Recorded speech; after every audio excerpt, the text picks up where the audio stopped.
Hello, Lieutenant Davis. How are you? I'm doing well. It's great to be with you all this evening. And hello, everybody. For those who don't know, my name is Mensa Dean. I am with the Trace, Philadelphia office. I've been with the Trace for 3 years. Some of you may know that I previously was at the Philadelphia Inquirer and Daily News. And so I'm continuing my work in reporting on public safety in a more intense way with the Trace. And so today we are honored to have the Lieutenant Governor with us at this very pivotal time in Philadelphia's history.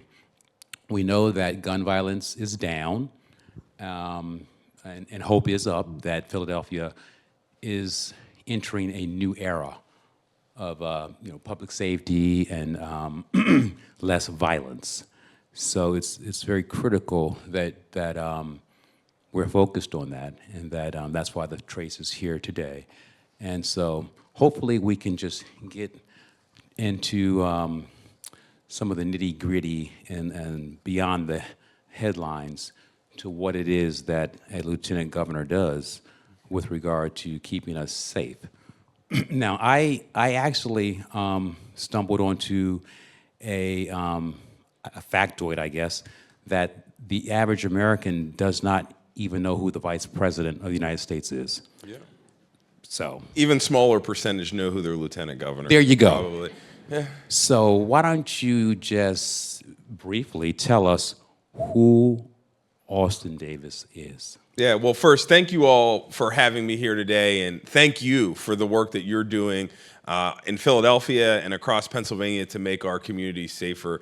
Gun violence is the very issue that brought me to public service. When I was 16 years old, I grew up in southwestern Pennsylvania, right outside of Pittsburgh, and gun violence came to my neighborhood, and that was the beginning of a long span of gun violence in the community that I grew up in. And I wanted to do something about it. So at 16 years old, I started a violence prevention organization and worked with other young people in the mayor and my community to help take on gun violence. And it has been the single thing that I have worked on throughout my entire career in public service. As a senior advisor in Allegheny County government, I helped launch the first Office of Gun Violence Prevention in the Allegheny County Health Department to look at gun violence from a public health perspective. As a state representative, I helped create the Violence Intervention and Prevention Grant Program, which was the Gun Violence Reduction Program initially, and helped seed that with a $5 million investment. And now as Lieutenant Governor, you asked, what do Lieutenant Governors do to help make our community safe? And the honest answer is, in the past, they didn't do much. But one of the first things that I wanted to do when I took on this role is I wanted to chair the Pennsylvania Commission on Crime and Delinquency, which is our public safety, criminal justice making arm of state government. And we dole out hundreds of millions of dollars in state and federal grants for violence intervention programs, for after-school programs, for law enforcement programs. And so when the governor and I got elected, that was the first thing that I asked for, because I wanted to continue to work on this issue. I wanted to continue to make Pennsylvania's communities safer. And I recognized at the time that this is going to be a pivotal issue. I think that we're going to have to deal with, not just through our first term, but really through our entire time as governor and lieutenant governor. And so that's really inspired me to do this work and to get involved. And I think we've made a tremendous amount of progress. But this is a moment where we can't afford to rest on our laurels, that we have to double down on the efforts that are working, and that we have to continue to make investments to make Pennsylvania's community safer. Okay. Now, you sort of answer my next question, but I'll ask it anyway. As Lieutenant Governor, you wear a lot of hats. Yeah. This is a big state, and there's a lot to do. So where precisely is the issue of gun violence and combating gun violence? Where does that sit on your to-do list? Yeah, I will tell you, it is of the highest priority of my office and the work that I do. I would say it's the number one issue that I have worked on and that I continue to work on in my time as lieutenant governor. The governor and I, when we ran for office, we said that every Pennsylvania community should have that basic foundation of safety and security. And really everything else we do doesn't matter if we're not meeting that basic need. And so for me, this is my number one issue that I've leaned into. We've done a tremendous amount of work from last year, or for the last 2 years, we doled out about $85 million in violence intervention and prevention dollars. I'm proud of the fact that during my time heading PCCD, we reestablished the Office of Gun Violence Prevention here in Pennsylvania, and that work is ongoing. We just are wrapping up a gun violence victims assessment need study across the Commonwealth to look at gaps in services for victims of gun violence in our communities. So this issue, I can't think of an issue that's of a higher priority for me and my office and our administration. Okay. Now, twice you've mentioned the Pennsylvania Commission on Crime and Delinquency. So could you tell us more precisely what is that? Like, and how does it practically get to the streets and to address gun violence? How many community-based organizations are in the audience? If anybody, just raise your hand. Any of you ever been funded? Leave your hand up if you've been funded by PCCD in the past. So PCCD is really a large grant-making arm of state government. We dole out the violence intervention and grant programs. We invest in law enforcement in terms of retention and recruitment. Everything that happens from a public safety perspective, and in a lot of ways a criminal justice perspective, in state government happens at the Pennsylvania Commission on Crime and Delinquency. And so it's not a law enforcement agency. It is more of I would say, technical, data-driven agency that figures out how we can best address public safety, not just from a law enforcement perspective, but from a holistic perspective. Okay.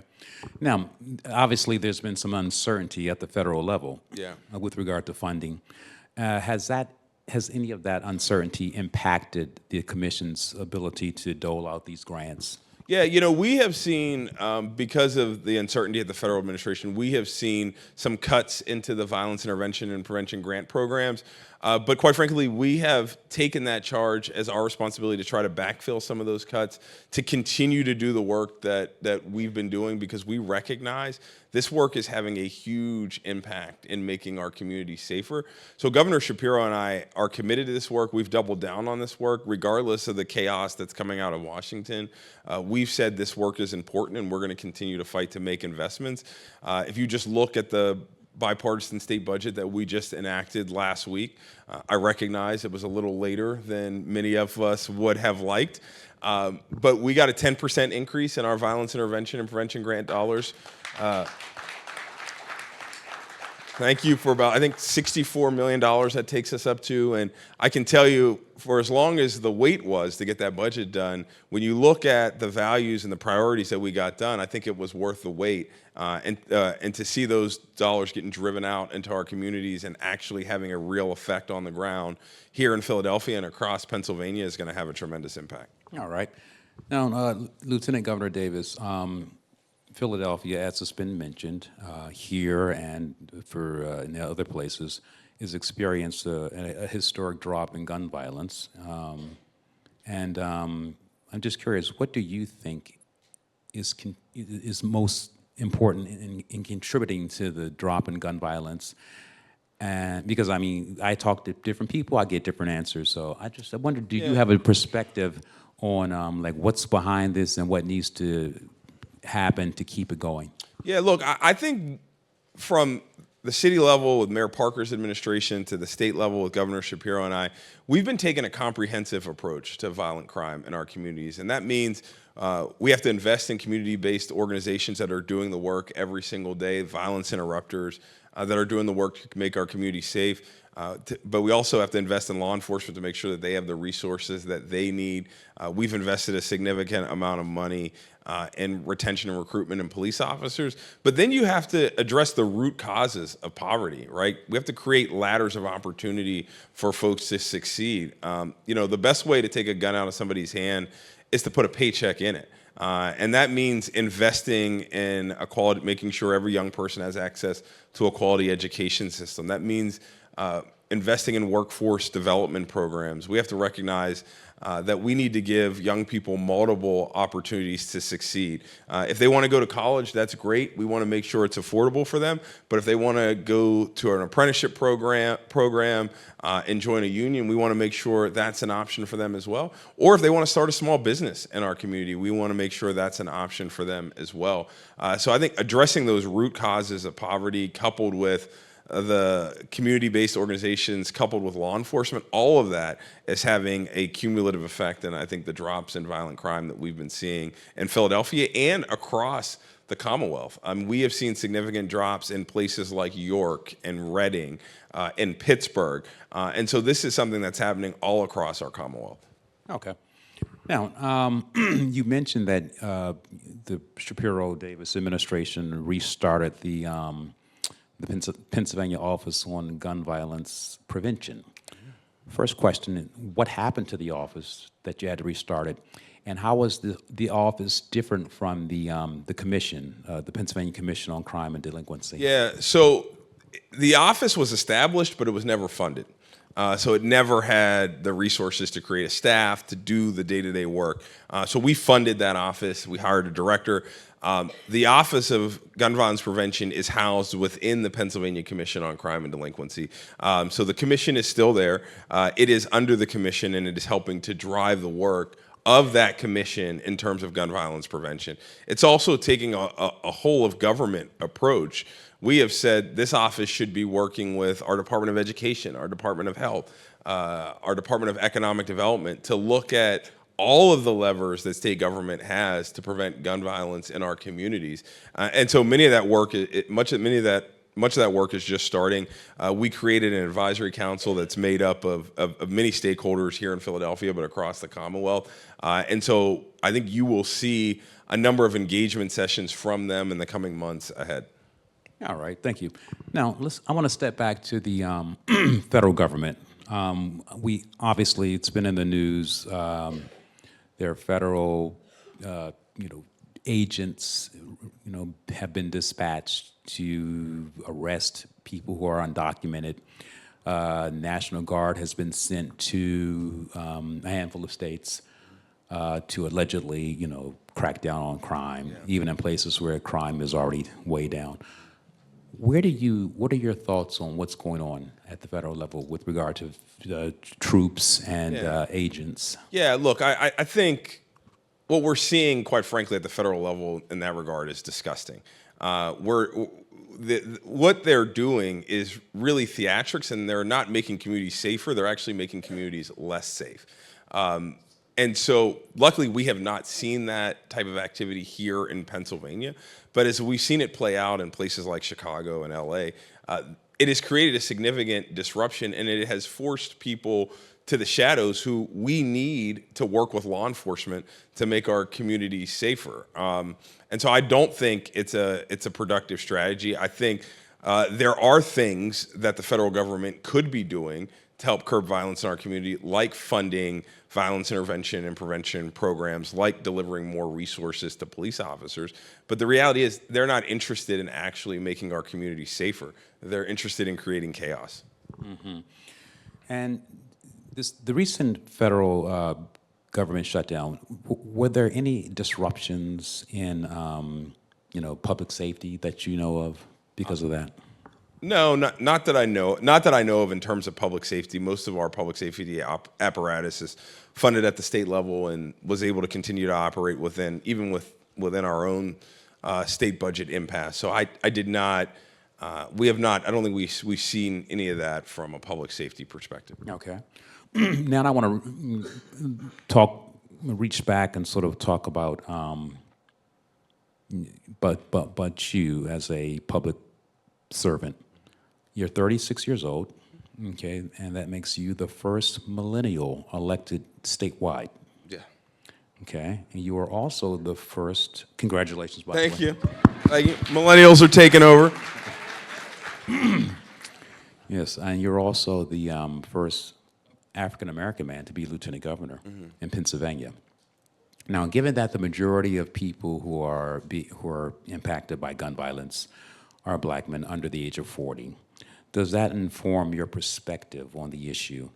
And has it factored into any of the policy decision-making that you've done? Yeah, I will tell you, I think no matter what community I go to in Pennsylvania, whether it's, a majority community of color or a majority white community, everybody wants that basic fundamental freedom of safety and security.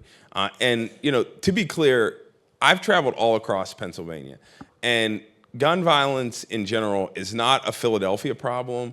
It's not a Pittsburgh problem. It's not even really a Pennsylvania problem. It's uniquely an American problem. And it's a problem that we can and must do something about. And so while I think this problem looks different depending on where you're at, in rural Pennsylvania, it's suicides. It leads many of the leading deaths there are gun violence related to suicides, and interpartner violence. Domestic violence is another huge topic that often doesn't get talked about.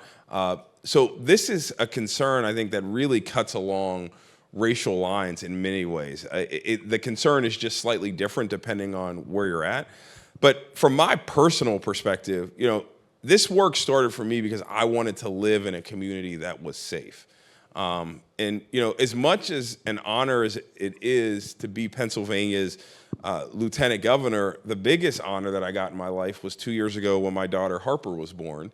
And I want her to live in a community where my wife and I don't have to fear when we drop her off at school whether she's going to come home at night, whether she has to fear playing in her community, or that there's going to be an outbreak of gun violence. And so that's what really drives me to do this work every single day as an individual, because I want to leave this community better for my daughter and all the young people that are growing up now.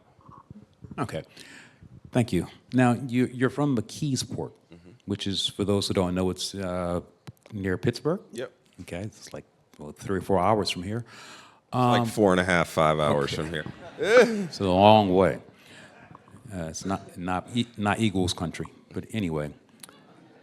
I root for the Eagles when they're not playing the Steelers. Now, you mentioned that when you were young, growing up there, you started a gun violence prevention program as a teenager. Yes. Was there some specific incident that happened, or what made you want to do that? Yeah, when I was 16 years old, I was at home, and I can very vividly remember there was a shooting on my street, and somebody got shot on the block that I lived on. That was the first time gun violence came to my neighborhood, and I can remember my mom running outside with towels to help this person, and that was the first time I saw somebody shot laying in the street in my neighborhood, and I remember feeling pretty helpless in that moment. And I remember thinking that nobody should have to live in a community where this is an everyday occurrence.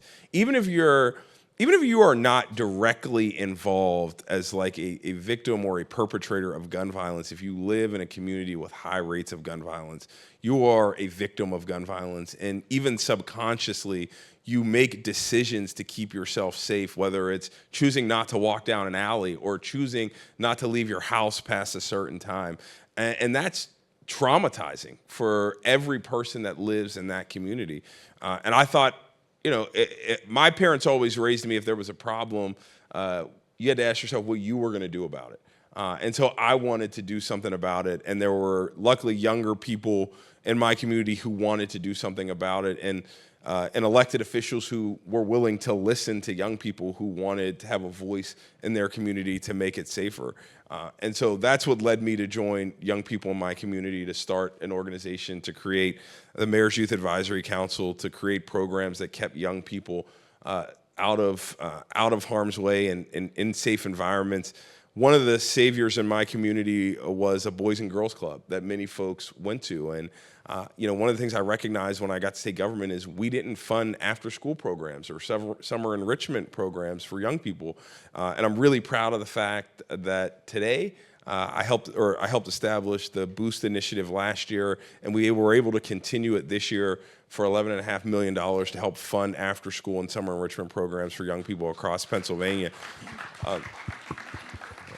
And my hope is that we can continue to grow those efforts.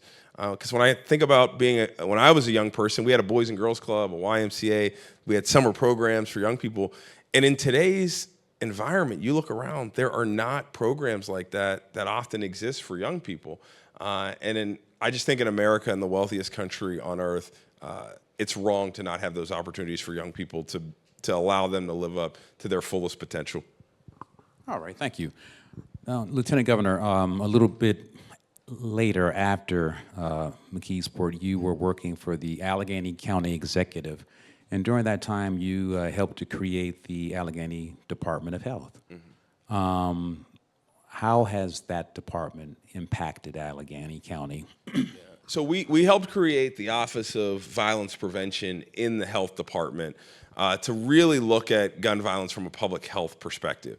And I'm really excited that was, probably over a decade, 15 years ago at this point, and that office is still working. I think they just drove out something like $70 million in grants to violence intervention programs in Allegheny County.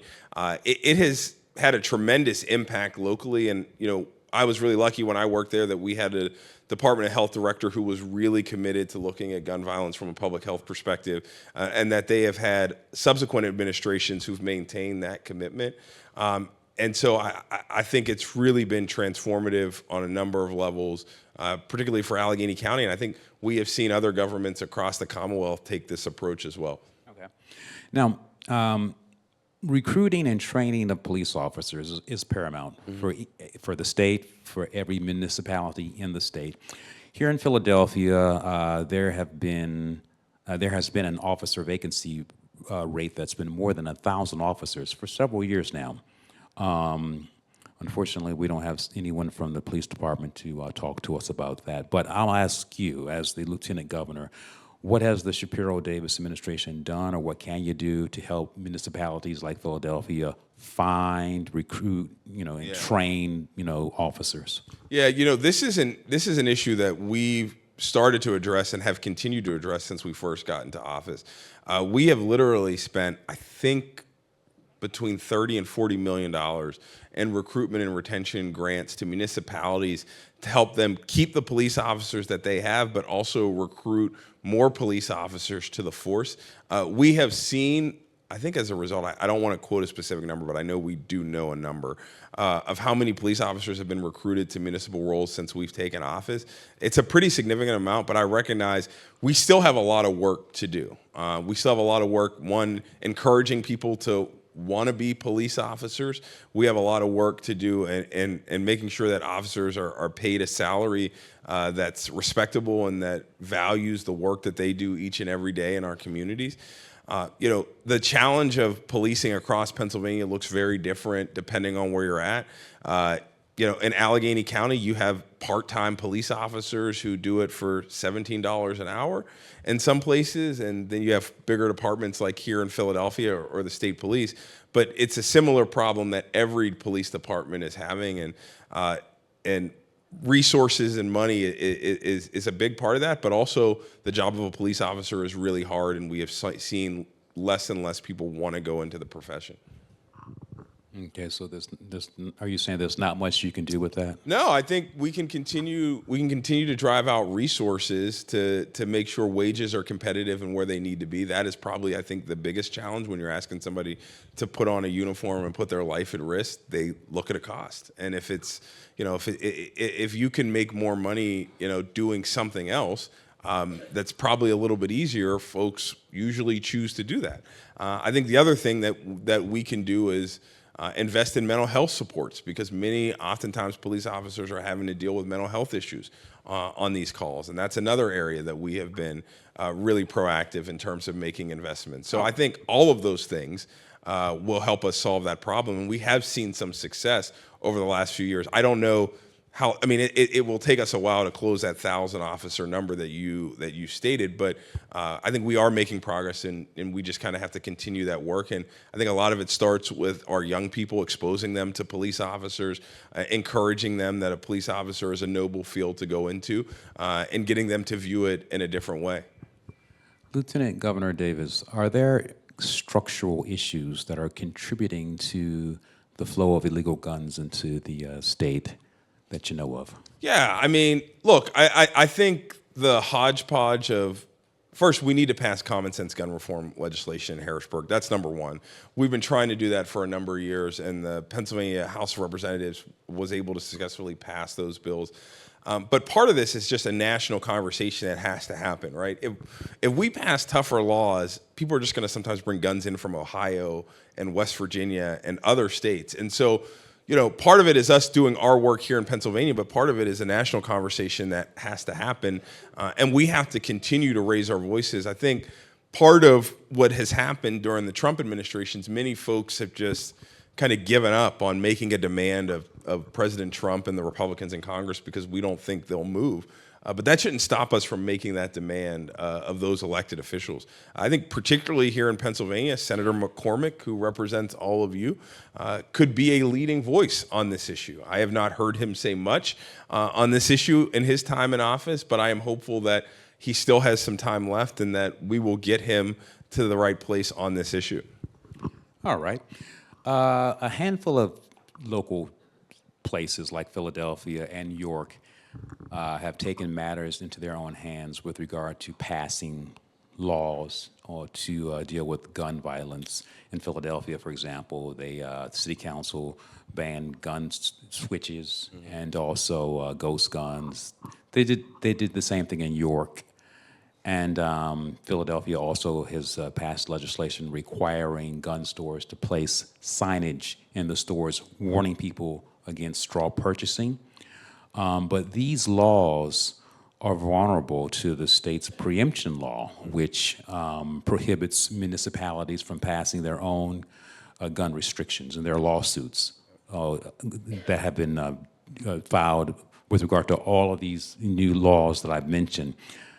How is the preemption law affecting gun violence in Pennsylvania, and where does the Shapiro administration stand on this law that Philadelphia has pointed to as being a hindrance to it, passing, like you said, common sense gun laws?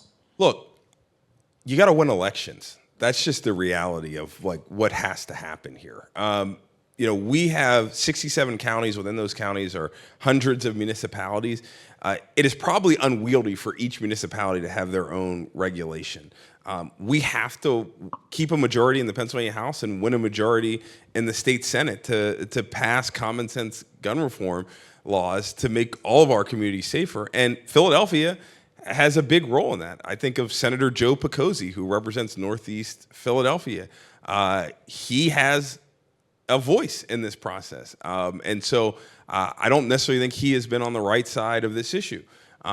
If you look at some Republican members, particularly in Montgomery and Bucks counties, there are going to be elections next year, and these elections have consequences. And there are clearly people who in Harrisburg don't want to see us pass common sense gun reform legislation because they're beholden to one interest or another. And we have to organize and make sure that we elect people who are going to do that. That's, in my view, that's the only way that this is going to get done. Thank you. Just a point of order or clarity. Does that red number mean we're over limit here? I have no idea. I've been looking at it. I have no idea what. Okay. We're doing so good, I didn't know. But, all right. In the interest of order, since we are 3 minutes and 23 seconds over time, let me wrap it up, Lieutenant Governor Davis. You have about 3 years under your belt now? Yeah, 3 years. We're going into our fourth year now. All right. So after 3 years, what have you done that you are most proudest of? Oh, I think, well, there are a number of things. One, reestablishing the Office of Gun Violence Prevention is probably one of my most important accomplishments. Creating the Boost Initiative for after-school programs is another huge accomplishment. The major investments that we've made in violence intervention and prevention grant programs is another huge accomplishment. I am really just so proud of the work that our administration has done on public safety in general. I think that'll be my most lasting mark on state government when I'm no longer in this role. Thank you so much. Thank you.